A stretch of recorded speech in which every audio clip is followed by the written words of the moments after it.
अस्सलाम वालेकुम जी, क्या हाल है सबका? ठीक ठाक, खैर खैरियत।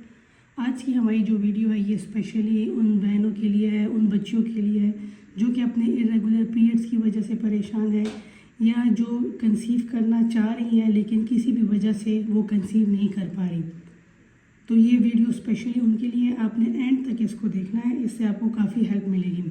वीडियो स्टार्ट करने से पहले मैं आपके साथ एक बात शेयर करूं कि मैं कोई गायनेकोलॉजिस्ट नहीं हूं, कोई डॉक्टर नहीं हूं। ये वो सारी चीज़ें हैं, ये वो सारा एक्सपीरियंस है जो मैंने गेन किया है, क्योंकि मैं ये सारी चीज़ें मैंने खुद फेस की हैं। डिफरेंट डॉक्टर्स के साथ अपने रिपोर्ट्स डिस्कस की हैं और उन्होंने मुझे जो जो चीज़ें दी हैं फिर उस पर मैंने आगे रिसर्च की और उसके बाद फिर मुझे इन सारी चीज़ों की, इन सारे टर्म्स की समझ आई है। मेरी कोशिश होगी कि आपको बहुत ईजी तरीके से, बहुत आसान अल्फाज में समझा सकूं ताकि आपको भी हर एक चीज़ क्लियर हो जाए। आजकल आपने एक टर्म सुना होगा, seed cycling. Seed cycling for hormonal balance.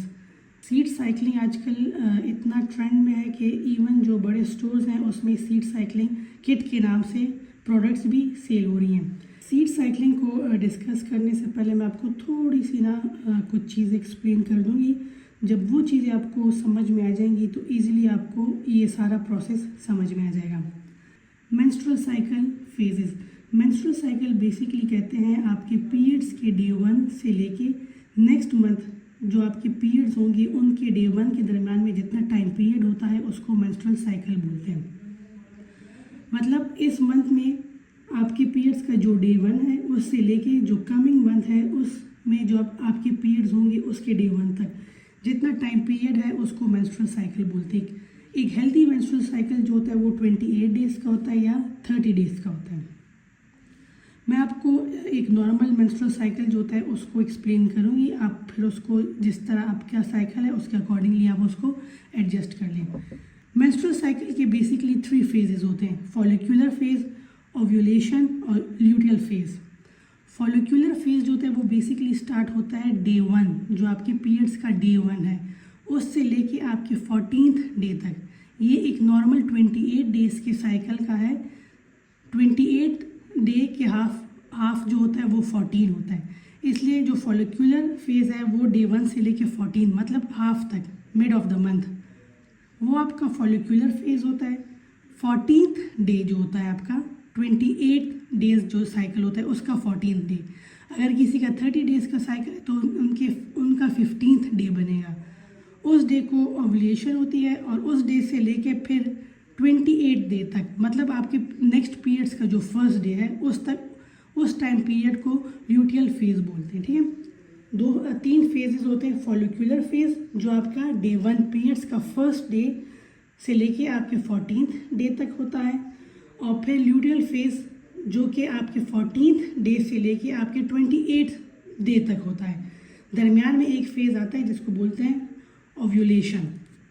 Follicular phase में होता क्या है कि इसमें फॉलिकल्स बनते हैं और फॉलिकल्स जो होते हैं वो सबब बनते हैं एग्स के। बहुत से एग्स बनते हैं लेकिन उसमें से कोई एक जो होता है वो मैच्योर हो जाता है। ये जो है ये फॉलिक्यूलर फेज़ में आपका एग बनता है। ठीक है, फर्स्ट डे से पीरियड्स का जो डे 1 है उससे लेके 14th डे में आपकी बॉडी में ये चेंज आता है कि आपके ओवरीज में एग बनता है। ठीक है, ओव्यूलेशन में क्या होता है कि वो एग जो आपकी ओवरीज में बना है वो ओव्यूलेशन डे पे, मीन्स के 14th डे पे, अगर आपका 28 डेज़ का साइकिल है तो 14th डे पे, अगर 30 डेज़ का साइकिल है तो 15th डे पे वो एग एक ट्यूब के ज़रिए ओवरी से जाता है आपके यूट्रस में। ठीक है, ये 14th डे पे होता है और इस प्रोसेस को बोलते हैं ओव्यूलेशन। 14th डे के बाद आपका जी ल्यूटियल फेज स्टार्ट होता है जो कि 14 डे से लेके आपके 28 डे तक होता है। 28 डे मीन्स कि आपके नेक्स्ट मंथ की पीरियड्स के डे 1 तक ये फेज चलता है। इस फेज़ में क्या होता है कि जो एग जो कि फॉलिक्यूलर फेज़ में बना है डे 1 से लेके 14 तक वाले फेज़ में, जो ओव्यूलेशन वाले डे पे एक ट्यूब के ज़रिए आपकी ओवरीज से गया है आपके यूट्रस में, वो इन डेज़ में 14th से लेके 28 डे तक अगर आपने कंसीव किया तो वो सारा प्रोसेस स्टार्ट हो जाता है आपके यूट्रस में। ठीक है, अब बहुत सी ऐसी बहनें, बहुत सी बेटियां, बच्चियां जो डॉक्टर के पास जाती हैं तो उनको कंसीव ना करने के 2 वजह बताती हैं। ठीक है, या तो ये कहती है कि जी आपकी एग का साइज़ छोटा है या आपके एग्स नहीं बन रहे प्रॉपरली। एग से रिलेटेड जितने भी प्रॉब्लम्स हैं तो वो डे 1 से लेके 14 डे तक आपके पीरियड्स का जो टाइम है इट मीन्स कि उधर कोई प्रॉब्लम हो रही है, ठीक है। अगर डॉक्टर आपसे कहे कि जी नहीं आपका एग भी प्रॉपर बना है और वो यूट्रस तक भी पहुंचा है और वो फर्टिलाइज भी हुआ है, लेकिन आपके यूट्रस इतना वीक है कि वो उसको कैरी नहीं कर सकता और आपका मिसकैरेज हो गया, तो इट मीन्स कि ये आपका इस फेज़ का प्रॉब्लम है, ल्यूटियल फेज़ का। एग का प्रॉब्लम फॉलिकुलर फेज़ में होता है और यूट्रस से रिलेटेड जितने प्रॉब्लम्स होते हैं वो आपके ल्यूटियल फेज़ में होते हैं। फॉलिकुलर फेज़ में जो हार्मोन चाहिए कि वो बैलेंस हो तो वो है एस्ट्रोजन। एस्ट्रोजन हेल्प करता है एग की ग्रोथ में। तो एक मेच्योर फुल साइज एग के लिए आपका एस्ट्रोजन हार्मोन का बैलेंस होना ज़रूरी है। अगर ये हार्मोन बैलेंस है तो एक हेल्दी एग प्रोड्यूस होगा। ल्यूटियल फेज़ में जो हार्मोन बैलेंस होना चाहिए वो है प्रोजेस्टेरॉन। अगर प्रोजेस्टेरॉन बैलेंस है तो आपका यूट्रस हेल्दी है और वो एक फर्टिलाइज एग को अच्छे तरीके से अपने अंदर कैरी कर सकेगा। दो हार्मोन एस्ट्रोजन फॉलिकुलर फेज़ में, प्रोजेस्टेरॉन ल्यूटियल फेज़ में। एक नॉर्मल मेंस्ट्रुअल साइकिल, एक हेल्दी प्रेगनेंसी के लिए एस्ट्रोजन का लेवल भी नॉर्मल होना ज़रूरी है और प्रोजेस्टेरॉन का लेवल भी नॉर्मल होना ज़रूरी है। अब जी आते हैं हम प्रॉपर उस पे जिसके लिए हम लोगों ने ये वीडियो बनाई है, वो है जी सीड साइकिलिंग। सीड साइकिलिंग कैसे हेल्प करती है आपके इन दोनों हार्मोन्स को बैलेंस करने के लिए। फ्लैक्स सीड्स और पंपकिन सीड्स में ये प्रॉपर्टी है कि ये आपके एस्ट्रोजन लेवल को नॉर्मल करती है, उसको बैलेंस करती है। अगर वो किसी भी वजह से बैलेंस नहीं है, नॉर्मल नहीं है, तो ये दोनों आपको हेल्प करेंगे उसको बैलेंस करने में। सनफ्लावर सीड्स, सेसमी सीड्स में ये क्वालिटी है कि वो आपके प्रोजेस्टेरॉन के लेवल को बैलेंस करती है। अगर वो किसी भी वजह से इम्बैलेंस है तो ये दोनों सीड्स इसको बैलेंस करते हैं। अगर दोनों हार्मोन्स बैलेंस होंगे तो ऑटोमेटिकली आपके पीरियड्स नॉर्मल होंगे, आपके जो मूड स्विंग्स वगैरह हैं वो नहीं होंगे।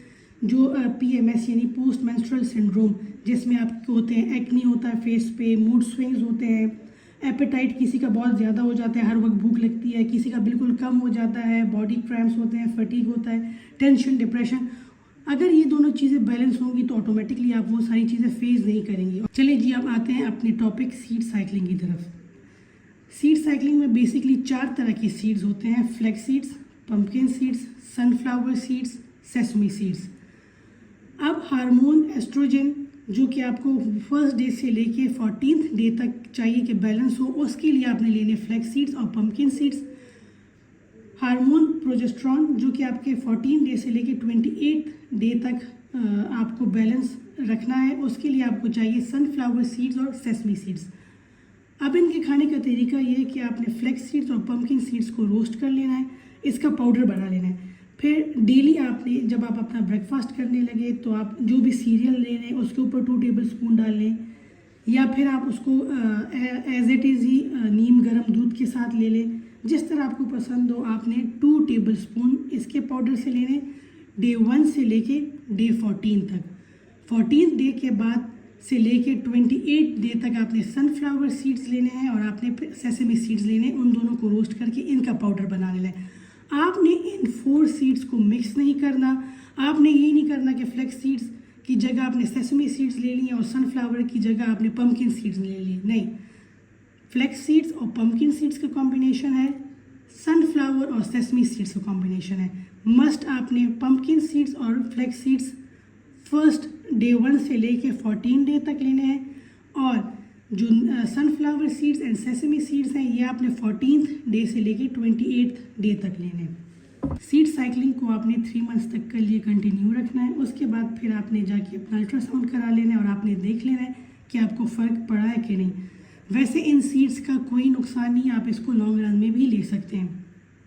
अब सीड साइकिलिंग का ये मतलब नहीं कि आपने खाली ये सीड्स ले ली हैं और आपके सारे प्रॉब्लम्स सॉल्व हो जाएंगे। इसके साथ साथ आपने अपनी डाइट को भी बेटर करना है। आपने अपनी डाइट में से प्रोसेस्ड फूड को निकाल लेना है। जितना हो सके आपने ऑर्गेनिक चीज़ें लेनी है। अगर वेट आपका ज़्यादा है तो आपने कोशिश करनी है कि आपका वेट कम हो जाए। मोस्टली लड़कियां जैसे ही वेट लूज़ करती हैं वो कंसीव कर लेती हैं। सीड साइकिलिंग का फ़ायदा मैरिड औरतों के लिए भी है और जो हमारी अनमैरिड बहनें बच्चियां हैं उनके लिए भी है। मैंने अपनी तरफ से पूरी मुमकिन कोशिश की है कि आपको बहुत आसान अल्फाज में और बहुत डिटेल में आपको समझा सकूं, लेकिन फिर भी अगर आपको कोई चीज़ समझ नहीं आई, आपको कहीं पे भी कोई भी प्रॉब्लम हो, वो फिर आप मेरे से पूछ सकते हैं। मुझे बड़ी खुशी होगी आप सबकी हेल्प करके। उम्मीद करती हूँ कि आज की वीडियो आपको पसंद आई होगी और मेरी कोशिश रहेगी कि फ्यूचर में भी इसी तरह की इन्फॉर्मेटिव वीडियोज़ आपके साथ शेयर करूँ। चलें जी, फिर नेक्स्ट वीडियो में होती है मुलाकात। तब तक अपना बहुत सा ख्याल रखिएगा। अल्लाह हाफ़िज़।